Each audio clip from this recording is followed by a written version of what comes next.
Guys, dito tayo sa yard. Putik. Oh, putik guys, oh. Ano mo? Maraming putik. So, ito dati, itong area na to, puro damo yan. So, nakita nyo yung unang post ko. Yung bagong gawa pa lang itong range net na to. Puro damo po ito. Yan. So, ngayon, wala na. Dinamuan na ng mga manok. Yan, oh. Malalaki-laki na sila, guys.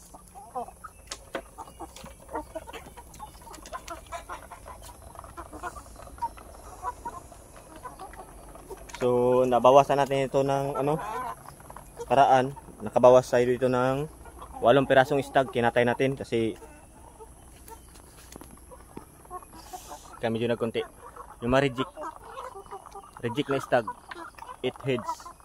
Kinatay natin yan. So, ito na lang sila yung natitirang goods. So, bukas, meron naman tayo napili dito na hindi maganda. Titirahin na rin natin.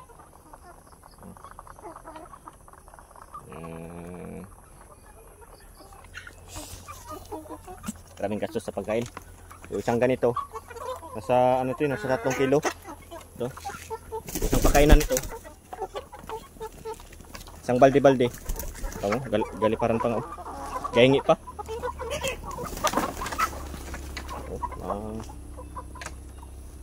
Yan.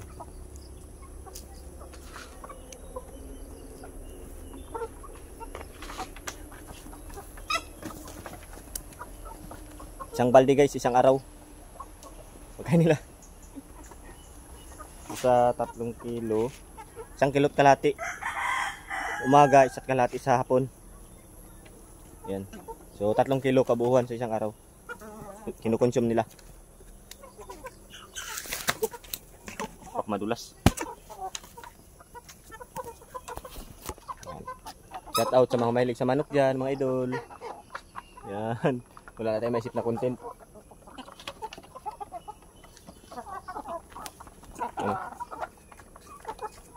Yan.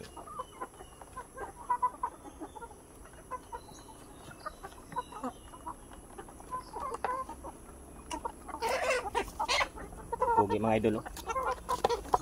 Stig nito. Wow.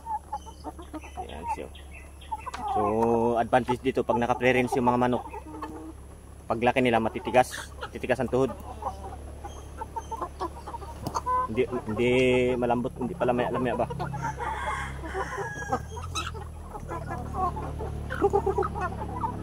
May inahin dito guys, maganda. Yung inahin. Yan, yung inahin natin, oh. Yan. Stigo. Look.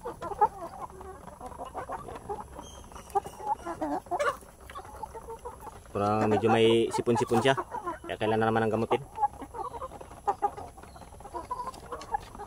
Kabila niyang paa niya yun guys, green leaf kabila. Hindi lang may halata kasi maputik. Gawa ng tag-ulan, hindi maiwasan talaga ang sipon. Ito pa isa. Gold. Plaker. Baby stag plaker. Uy, grabe. Iya.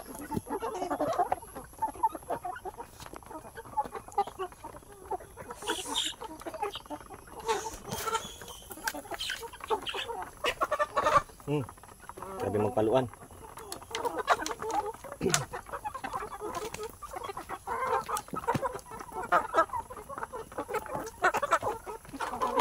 Guys, thank you for watching. Tatlong piraso tong gold eh. Gold, pero pinakamagandang gold yung isa. Ayan. Chan charan. Ayan. Ito yung hilig natin mga idol, mag-alaga ng manok.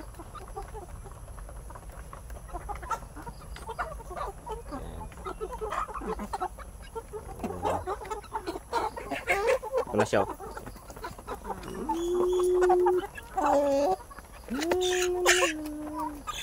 Baby stag plaker. alagang Integra. Integra 2.5. Ano, pag Integra pinapakain mo, malusog yung manok mo. Integra 2.5. Baby stock plucker. So, native lang ito sa atin mga idol.